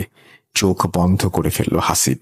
হাত নাড়তেই বুঝতে পারল বালির মাঝে শুয়ে আছে সে। তাড়াতাড়ি করে উঠে বসলো হাসিব। চারপাশে ঘন কালো অন্ধকার। এক মুহূর্তের জন্য বুঝতে চেষ্টা করলো কোথায় আছে সে, কিন্তু কিছুতেই বুঝতে পারছে না এই ঘন কালো অন্ধকারের জন্য। কোন দিকে যাবে, কি করবে তাও বুঝতে পারছে না। হাসিব বসে হাত দিয়ে শরীরের বালিগুলো ছেড়ে নিল। সে বালির ওপরেই বসে আছে। চারিদিক হাত দিয়ে বুঝলো বালির ওপরের স্তর কেমন ভিজে ভিজে আছে। ঠান্ডা বাতাসটা আরো জোরালো হয়েছে, রীতিমতো হাসিবের শরীরে কাঁপুনি ধরিয়ে দিচ্ছে। ঠিক কতটা সময় কেটে গেছে হাসিবের তা জানা নেই। হঠাৎ দূর থেকে ভেসে আসছে আজানের শব্দ, খুব ক্ষীণ হয়ে বাতাসে ভেসে আসছে হাসিবের কানে। এরপর যেন আবার মিলিয়ে গেল শব্দটি। আবার সেদিন ভোরের মতো চারিদিকে ফুটে উঠল সকালের আভা। চারিদিক আবছা দেখা যাচ্ছে তখন। আর কিছু সময় কেটে যাওয়ার পর বেশ ভালো করে দেখা যাচ্ছে চারপাশ। হাসিব উঠে দাঁড়ালো। ঘন কুয়াশা যেন এই ফাঁকা জায়গা গিলে খেয়েছে। বেশি কিছু দেখা যাচ্ছে না চারপাশে। হাসিব একদিকে হাঁটতে শুরু করলো। কিছু দূর যেতেই তার সামনে পড়ল ভুট্টার জমি। এতক্ষণে হাসিব বুঝতে পারলো সে তার নদীর এপারে এসেছে। হাসিব উল্টো ঘুরে নদীর দিকে দিল দৌড়। কিছুটা সামনে গিয়ে দেখলো পরিচিত সেই নদী। সে কি তাহলে এতক্ষণ এগুলো স্বপ্ন দেখলো নদীর পাড়ে শুয়ে শুয়ে? আর এই স্বপ্ন যদি সে দেখবে, তাহলে নদীর এপারে তার নৌকা এলো কিভাবে? তাহলে কি এতক্ষণ এগুলো স্বপ্ন দেখলো নদীর পাড়ে শুয়ে? আর স্বপ্ন যদি দেখবে, তাহলে নদীর এপারে নৌকা এলো কিভাবে? নৌকা ছাড়া এপারে আসা সম্ভব নয়। আর কিছু ভাবতে পারছে না হাসিব। এত এত প্রশ্ন তার মাথা খারাপ করে দিচ্ছে। কিছুর উত্তর খুঁজে পাচ্ছে না। নদীর পাড়ে আবারও বালিতে বসে পড়ল হাসিব। সকালে যদি কেউ নৌকা নিয়ে পাড়ে আসে, তবে তার সাথে হাসিবও চলে যাবে ও পারে। হাসিব বসে আছে বেশ কিছুক্ষণ। এর মাঝে এই নদী থেকে ভেসে আসলো বৈঠা চালানোর শব্দ। তাড়াতাড়ি করে উঠে দাঁড়ালো সে। আস্তে আস্তে কুয়াশার মাঝে দৃশ্যমান হতে থাকলো কালো ডিঙি নৌকা। হাসিব উৎকণ্ঠা নিয়ে তাকিয়ে আছে নৌকার দিকে। নৌকা থেকে এক ছেলে হাসিবকে দেখে চিৎকার করে উঠল, আরে হাসিব, এতদিন পরে তুই এখানে কোথা থেকে? প্রশ্ন শুনে চমকে উঠল হাসিব। এ তো তার গ্রামের পাশের বাড়ির বড় ছেলে। হাসিব তাকে বলল, আমাকে আগে বাড়ি নিয়ে যা ভাই। ছেলেটি হাসিবকে নৌকায় উঠতে বলল। হাসিব নৌকায় উঠলে নৌকার মাথা ঘুরিয়ে বইটা চালাতে শুরু করলো ছেলেটি, আর তাকে জানালো গত 3 দিন ধরে তার কোনো খোঁজ নেই। চাচা বলল সেদিন তোর সকালে এসে নাকি জমিতে পানি দেওয়ার কথা। সকালে দেখলো তুই বাসায় নেই। চাচা ভাবলো তুই পানি দিতে এসেছিস, কিন্তু নদীর ঘাটে এসে দেখলো এপারে নৌকা বাঁধা। চাচা নৌকা নিয়ে পরে যেয়ে শোনে তুই নাকি পানি নিতেই আসিসনি। এরপর থেকে আর তোর কোনো খোঁজ নেই। চাচা চাচি একবারে ভেঙে পড়েছে তোর জন্য। এতদিনে তুই কোথায় ছিলি? হাসিব চিন্তা করতে পারে না। 3 দিন মানে 3 দিন ধরে আবার কোথায় ছিল?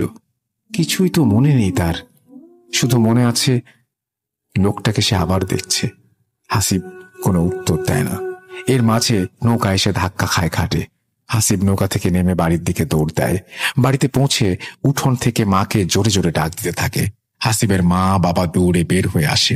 আশেপাশের বাড়ির অনেকেই বের হয়ে আসে। সবাই তার কাছে জানতে চায় কি হয়েছিল তার, আর এই 3 দিন সে কোথায় ছিল। হাসিব কিছুই বলতে পারে না তাদের। সে নিজেও বিশ্বাস করতে পারছে না সে 3 দিন হলো নিরুদ্দেশ ছিল। তার তো মনে আছে 1 ঘন্টা কোথাও আটকে ছিল। আর মা তাকে ঘরে নিয়ে যায়। সকালের খাওয়া শেষ করে হাসিব তার মাকে পুরো ঘটনা জানায়। হাসিবের মা তাকে জানায়, তুই সেদিন চলে যাওয়ার পরে আমি তোর বিছানা গোছাতে এসে দেখি তাবিজটা পড়ে আছে বিছানার মাঝে। হাসিব তার বাবা মাকে পুরো ঘটনা জানায়। হাসিবের বাবা বিকেলে একজন হুজুর ডেকে নিয়ে আসে। তিনি হাসিবকে দেখে সবকিছু শুনে বলেন, এটা জিনদের কাজ, আর ওই মেয়েটা তোমাকে পছন্দ করে, তাই তোমাকে নিয়ে গিয়েছিল। কিন্তু তার বাবা তার সাথে রাগারাগি করে তোমাকে আবার দিয়ে গেছে। কিন্তু তারা তোমাকে ঠিক কিছু খাইয়েছে, যার কারণে তুমি সময় গুলিয়ে ফেলেছ। গত 3 দিন কোথায় ছিলে কিছুই বুঝতে পারোনি। তুমি এই 3 দিন কোথায় ছিলে এটা বুঝতে পারবেও না। তুমি কি আজান শুনেছিলে এই 3 দিনে? হাসিব উত্তর দেয়, আমি এই 3 দিন কোনো আজান শুনিনি। এমনকি আমি যে 3 দিন ধরে সেখানে এটাও বুঝিনি। আমার শুধু কয়েক মুহূর্তের কথাই মনে আছে। হুজুর বলে, তারা ভালো, তারা তোমার কোনো ক্ষতি করেনি, ভয়ের কিছু নেই। তোমার শরীর বন্ধ করে দিচ্ছি, নিয়মিত নামাজ পড়বে, দোয়া পড়ে ঘুমাবে, আর সমস্যা হবে না। এরপর কেটে যায় অনেকগুলো বছর। হাসিব তখন মেডিকেলে চান্স পায়। এর মাঝে তার তেমন কোনো কিছু ঘটেনি। বেশ ভালোই কাটছিল সময়। পেছনে সেই ভয়াল রাতগুলো ভুলে যেতেই বসেছিল। মানব দেহ নিয়ে যেহেতু পড়া, এই সম্পর্কে যতটা ভালো জানা যায় তার সর্বোচ্চ চেষ্টা করছে সে। তাই সে স্যারকে বলে মর্গে কোনো পোস্টমর্টেম হলে মাঝে মাঝে সেখানে উপস্থিত থাকার ব্যবস্থা যেন করে দেয় সে। বিভিন্ন সময়ে বিভিন্ন লাশের মৃত্যু রহস্য নিয়ে বেশ আগ্রহ থাকতো তার। সেই সুবাদে মর্গের ডোম আর দারোয়ানদের সাথে বেশ ভালোই খাতির জমে যায়। হঠাৎ একদিন তার স্যারের সাথে দেখা এক ছুটির সময়ে। মেডিকেল কলেজ কদিন বন্ধ, প্রায় সবাই চলে গেছে গ্রামে। হাসিব কথায় কথায় স্যারের কাছে জানতে পারলো মর্গে একটা মেয়ের পোস্টমর্টম হবে কাল। স্যার নিজেও থাকবেন তখন, সেও যদি চায় থাকতে পারে। হাসিব কিছু না ভেবেই সানন্দে রাজি হয়ে গেল। সারাদিন কাজ থাকবে, তাই রাত 9টার দিকে পোস্টমর্টম শুরু হবে বলে হাসিবকে জানিয়ে দিল। আর নির্দিষ্ট সময়ের মাঝে যেন হাসিব মর্গে উপস্থিত হয় এটাও বলে স্যার চলে গেলেন। হাসিব ভেবেছিল রাতে সে বাড়ি চলে যাবে, কিন্তু স্যার নিজে থাকবেন, অনেক কিছুই জেনে নেওয়া যাবে তখন। সেজন্য একদিন বেশি থেকে গেলে তেমন কোনো অসুবিধা নেই। পরদিন ঠিক রাত 8:30টায় হাসিব বের হয়ে যায় বাসা থেকে। মোটামুটি বাসা ফাঁকা। তার রুমমেট আর ক্লাসমেট সে গ্রামে চলে গেছে ছুটিতে। পাশের এক রুম ফাঁকা, তারাও চলে গেছে। তার আরো পরে একটা রুম, সেখানে এক বড় ভাই থাকে। বাসা থেকে বের হয়ে দরজায় তালা লাগিয়ে হাঁটতে শুরু করে হাসিব। যেখানে সে থাকে সেখান থেকে মর্গে যেতে 15 মিনিটের বেশি সময় লাগার কথা নয়। হাসিব আলো আধারিতে ল্যাম্পপোস্টের আলোয় হাঁটছে আর ভাবছে মর্গগুলো সবসময় নির্জন জায়গায় হয় কেন? এটাও তো হাসপাতালের একটা অংশ, কিন্তু তারপরে একটু দূরে জঙ্গলে ঘেরা জায়গাগুলোই কেন বেছে নেওয়া হয় মর্গের জন্য? মনে হয় ভুতুরে পরিবেশের পূর্ণ রূপ দিতে এই ব্যবস্থা। মনে মনে হেসে হাসিব মর্গের কাছে চলে যায়। মর্গ থেকে বেশ খানিকটা সামনে একটা ল্যাম্পপোস্টের পাশে 2 হাত লম্বা একটা লাঠি হাতে চেয়ারে বসে আছে মর্গের দারোয়ান। হাসিবকে দেখে এসে বসা থেকে উঠে দাঁড়ায়। কি মামা, আজ আবার কোনো কাটাছেড়া আছে নাকি? হাসিব হেসে তার দিকে এগিয়ে গিয়ে বলে, কাটাছেড়া ঠিক না, কাটা সেলাইয়ের কাজ আছে বলে হেসে ওঠে দুজন। হাসিব জিজ্ঞেস করে, ডোম আর স্যার এসেছে নাকি? দারোয়ান জানায়, এখনো কেউ আসেনি, আর আজ যে পোস্টমর্টম হবে সেটাও সে জানে না। তবে হাসিবের কথা শুনে সে জানায় একটা মেয়ের লাশ এসেছে গতকাল। মনে হয় কিছু দিয়ে ঝলসে দেয়া হয়েছে তার চেহারাটা। বেশ ভয়ানক হয়ে আছে দেখতে, দেখলেই গা কেমন ছমছম করে। আর কিছুক্ষণ আগে আরো একটা লাশ এসেছে, জমি সংক্রান্ত জেরে খুন করা হয়েছে। গল্প করতে করতে এগিয়ে যাচ্ছে ঘড়ির কাঁটা। সময় তখন রাত 9টার ঘর ছুঁয়ে ফেলেছে। এখনো কেউ আসছে না, এটাই চিন্তা করছে হাসিব। চিন্তার ফাঁকে মর্গের দিকে তাকিয়ে আছে সে। টিমটিমে একটা লাল লাইট জ্বলছে বাইরের দরজার উপর। তার আলোয় ছোট পিচের রাস্তাটা চকচক করছে। আশেপাশে কিছু ছোট ছোট বড় গুলমলতার ঝোপ রয়েছে, আর সেখান থেকেই থেমে থেমে ভেসে আসছে ঝিঝি পোকার ডাক। হাসিব কি মনে করে এগিয়ে যায় মর্গের দিকে। পেছন থেকে দারোয়ান বলে ওঠে, এই মামা, ওদিকে কই যান? কেউ তো নেই ওখানে। হাসিব পেছনে না তাকিয়ে বলে, সমস্যা নাই, ডোম্বা স্যার আসলে তুমি পাঠিয়ে দিও, আমি একটু ঘুরে আসি মর্গের পাশ থেকে। আর কিছু বলল না দারোয়ান। হাসিব মর্গের দিকে এগিয়ে যাচ্ছে আর নিজেই নিজের সাহস দেখে অবাক হচ্ছে। এই অন্ধকার রাতে এক রুমে বন্দি দুটা লাশের দিকে এগিয়ে যাচ্ছে সে, অথচ নিজের মাঝে কোনো ভয়ের অনুভূতিই নেই। হাসিব মর্গের সামনে গিয়ে দাঁড়ায়। চারপাশে ঘন অন্ধকার, একটা লাল লাইট যতটা পারে আলোকিত করছে সামনের অংশ। মর্গের এখানে দাঁড়িয়ে দারোয়ানের দিকে তাকিয়ে সে দেখে লাঠির ওপরে ভর দিয়ে সে ঝিমোচ্ছে। দরজায় তালা লাগানো নেই, বাইরের দিক থেকে হ্যাজবোল আটকে দেয়া। হাসিবের একবার মনে হলো সে মর্গের ভেতরে ঢুকে যায়। একা মর্গের ভেতরে যাওয়ার অভিজ্ঞতা কেমন, এটা দেখার লোভ সামলাতে পারছে না সে। হাত বাড়িয়ে খুলে ফেলল ঘরের দরজা। ঘরের মাঝে যেন আবারও ঘন কালো গুমট অন্ধকার, সেই সাথে মাংস পচা একটা আষ্টে গন্ধ তার নাকে এসে লাগছে। হাত বাড়িয়ে দরজার পাশে সুইচে চাপ দিল হাসিব। মুহূর্তেই ঘরের মাঝের সব অন্ধকার মিলিয়ে গেল। হাসিবের সামনে দৃশ্যমান হয়ে উঠল স্ট্রেচারে রাখা সাদা কাপড়ে দুটো লাশ। একটা লাশের উপরে সাদা কাপড়ে ছোপ ছোপ রক্তের দাগ, আরেকটি লাশের কাপড়ে কেমন কালচে দাগ জায়গায় জায়গায়। রুমটা বেশ ভালোই বড় ছিল। রুমের মাঝে ওপর থেকে ঝুলতে থাকা রড লাইটটা একটু যেন বাতাসে দুলছে। রুমের এক কোণে রাখা কালচে দাগের কাপড়ে ঢাকা সেই লাশটি, আর রক্তের দাগ লাগা কাপড় দিয়েই ঢাকা সেই লাশ রাখা আছে লাইটের নিচের দিকে। রুমের মাঝ বরাবর হাসিব এগিয়ে গেল মাঝে রাখা লাশটির দিকে। ওপর থেকে সাদা কাপড়টা সরাতেই দেখল চোখ খুলে নিথর পড়ে আছে 40 বছরের এক লোক। তার চোখ খোলা, এবং চোখ খোলা দেখে এক মুহূর্তে ভয় পেয়ে যায় হাসিব। মনে হয় এক দৃষ্টিতে সে তাকিয়ে আছে তার দিকে। তাড়াতাড়ি করে মুখটা ঢেকে দেয় হাসিব। এবার কোনায় থাকা লাশটির দিকে এগিয়ে যায়। লাশটার কাছে এগুতে একটা পচা গন্ধ নাকে এসে লাগে। হাসিব কাছে যে কাফনের কাপড়টা সরাতেই চমকে উঠল। মুখের চেহারা কিছুই ঠিক বোঝা যাচ্ছে না। চোখ দুটো মনে হচ্ছে ভেতরে ঢুকে গেছে, চোখের জায়গায় বড় গর্তের মতো। এত ভয়ানক লাশ সে আগে কখনো দেখেনি। এবার সে ভয় পেতে শুরু করে। কোন সাহসে এখানে একা একা এসেছিল সেটা এখন ভাবতেও পারছে না, মাথা কাজ করছে না তার।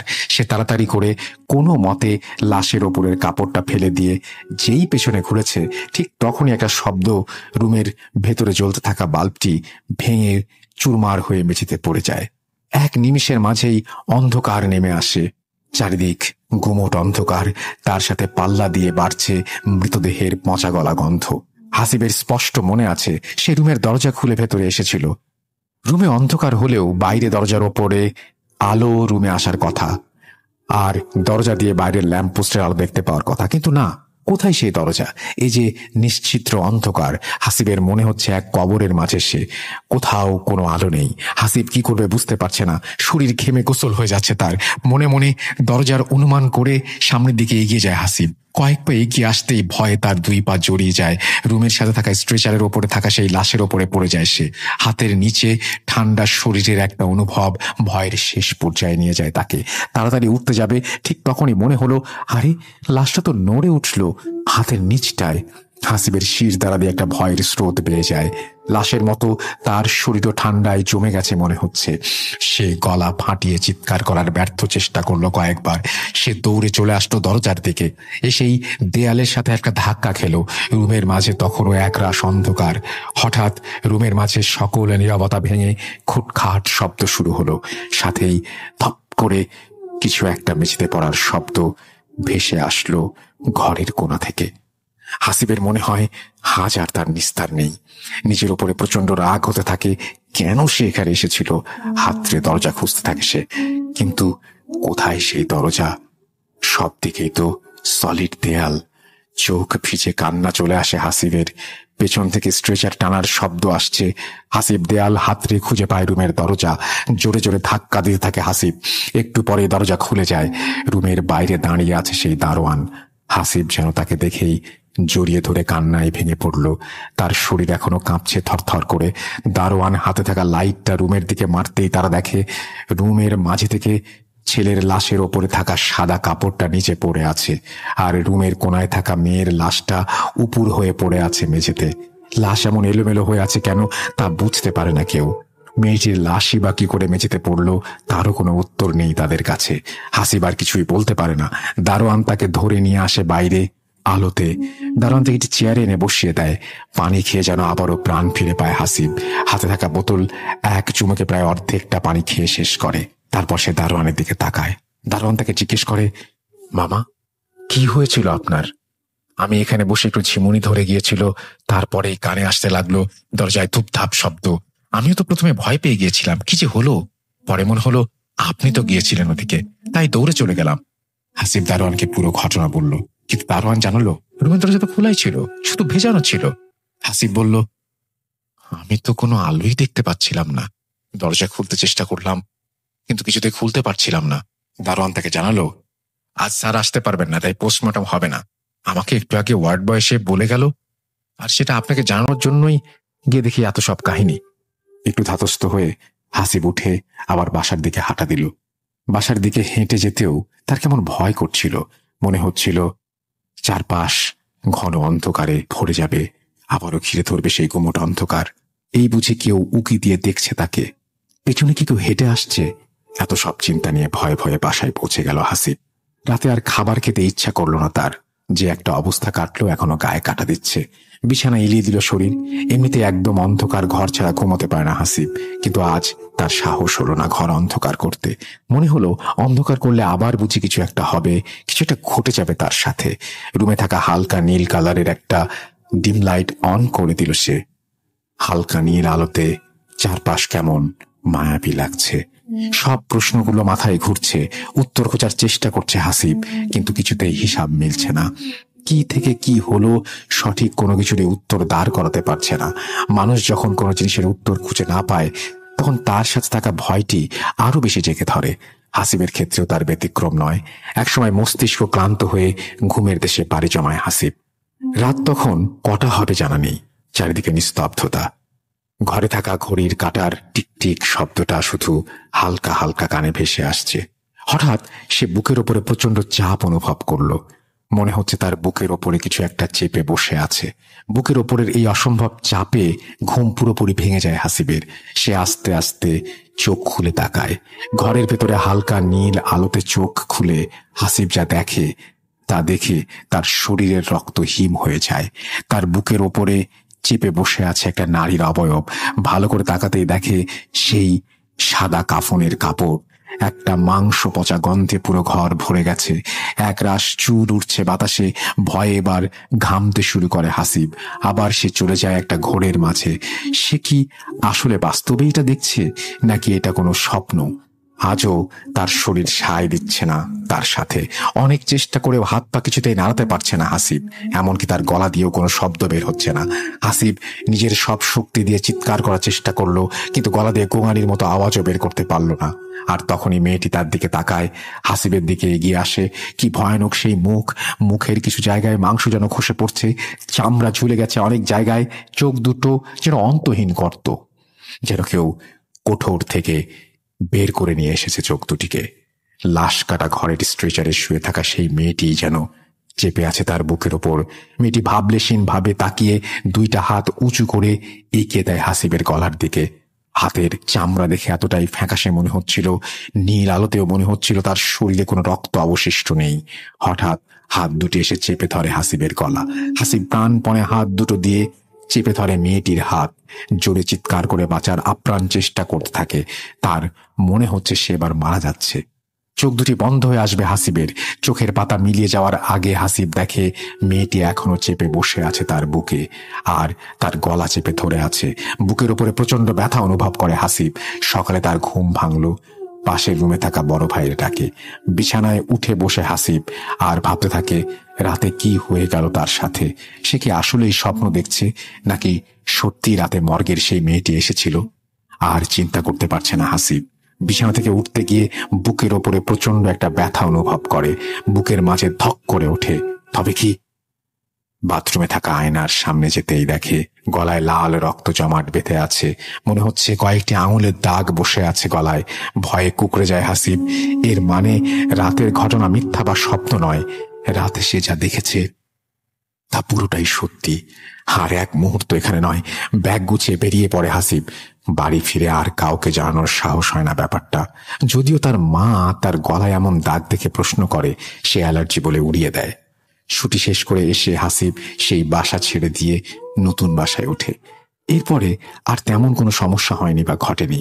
তার সাথে অনেক আগে থেকে ঘটে যাওয়া সেই ঘটনার সাথে এই ঘটনার কোনো যোগসূত্র আছে কিনা তাও এখনো বুঝতে পারে না হাসিব।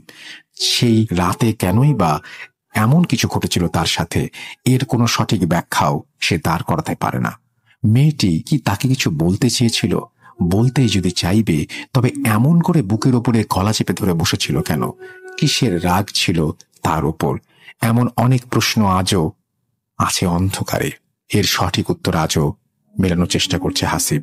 হাসিব এখনো ভয়ে থাকে আবার কবে তার জীবনে নেমে আসে এমন ঘন কালো অন্ধকারের রাত, এমন কালো অন্ধকারের ঘোর। আবারও হয়তো কোনো এক রাতে ভাবলেশহীন বিভৎস ফ্যাকাশে মুখ নিয়ে সেই মেয়ে অবয়ব চেপে ধরতে পারে তার গলা। এই ছিল তানভীর তুষারের ঘটনা। চমৎকার ভাবে লিখেছেন তানভীর তুষার, থ্যাংক ইউ ভেরি মাচ। আমারও প্রশ্ন, এটা আমিও মিলাতে পারিনি যে দুটো ঘটনার মধ্যে আসলে কোনো রিলেশন আছে কিনা। দুটো ঘটনা সেপারেট হতে পারে, বাট আমি জানি না। এটা লিসেনারদের উপরে ছেড়ে দেওয়াটা সবচাইতে ভালো হবে। আর আপনাদের সবাইকে অসংখ্য ধন্যবাদ মন দিয়ে এতক্ষণ পর্যন্ত ঘটনা শোনার জন্য। আর আপনাকেও ধন্যবাদ তানভীর তুষার আমাকে ঘটনাটি পাঠিয়ে দেওয়ার জন্য। আর যিনি ঘটনাটি পাঠিয়েছেন তাকে অনেক ধন্যবাদ, যদিও নাম ঠিকানা গোপন করেছেন বলে নাম বলতে পারলাম না। অনেক অনেক ধন্যবাদ আপনাকেও। আশা করছি এই ঘটনাটি আপনাদের ভালো লেগেছে। যদি ভালো লাগে অবশ্যই আমাদের জানাবেন, যদি ভালো না লাগে তাও আমাদের জানাবেন। এই ছিল আমাদের ঈদের এপিসোডের মানে ফার্স্ট যে এপিসোড, যেটা আমার সবচেয়ে পছন্দের এপিসোড, যেটা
এই মেয়েটিকে আবার জিনে ধরছে কিনা বা এই টাইপের কিছু কিনা, এই টাইপের অনেক কথাবার্তা ছড়িয়ে যেতে পারে। তো বিষয়টি সে মনের ভুল ভেবেই মনকে বারবার সান্ত্বনা দিতে থাকে, কিন্তু সে জানে যে এটি তার মনের ভুল নয়। যাই হোক, সে চুপচাপ শুয়ে থাকে এবং ফজরের আজানের পর তার ঘুম এসেছিল। এর আগে তার ঘুম আসেনি। সকালে তার আম্মুর ডাকে ঘুম ভাঙে। যেহেতু ঘুম থেকে উঠতে বেশ দেরি হয়েছিল, তাই মিম তাড়াতাড়ি করে রেডি হয়ে স্কুলে চলে যায়। এরপর স্কুল শেষেও যখন বাসার দিকে ফেরে, তখন লিভিং রুমের দরজার উপরের দেয়ালের দিকে ওর চোখ যায়। সেখানে আল্লাহ লেখা কাবা শরীফের একটি ফ্রেম করা ছবি লাগানো ছিল, কিন্তু ছবিটি তখন সেখানে না থাকায় জায়গাটি খালি খালি লাগছিল, যার কারণে ওখানে ওর নজর পড়ে।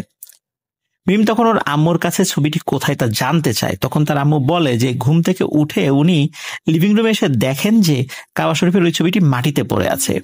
উনি ছবিটি উঠিয়ে হাতে নিয়ে দেখতে পান যে ছবিটি দেয়ালে লাগানোর জন্য যে রশিটি ছিল সেই রশিটি ছিঁড়ে গিয়েছে, আর তাই এটি পড়ে গিয়েছিল। তাই উনি ছবিটিকে আবার দেয়ালে না টানিয়ে টেবিলের উপর রেখে দিয়েছেন। একথা শুনে মিম রুমে গিয়ে দেখে যে ছবিটি টেবিলের উপর রাখা আছে। তখন মিম বুঝতে পারে যে গত রাত্রে ও একটি জিনিস পড়ে যাওয়ার জোরালো শব্দ শুনতে পেয়েছিল। সেটি আসলে ওই ছবিটি পড়ে যাওয়ারই শব্দ ছিল। এরপর মিম তার আম্মুকে গত রাত্রে ঘটে যাওয়া ঘটনাটি খুলে বলে। উনি সবকিছু শুনে বিষয়টি কিছুটা আন্দাজ করতে পারলেও মিম হয়তো ঘুমের ঘরে স্বপ্ন দেখেছে বলে তাৎক্ষণিকভাবে মিমকে আশ্বস্ত করার চেষ্টা করে, কিন্তু মিম ভালোভাবেই জানতো যে এটি কোনো স্বপ্ন ছিল না।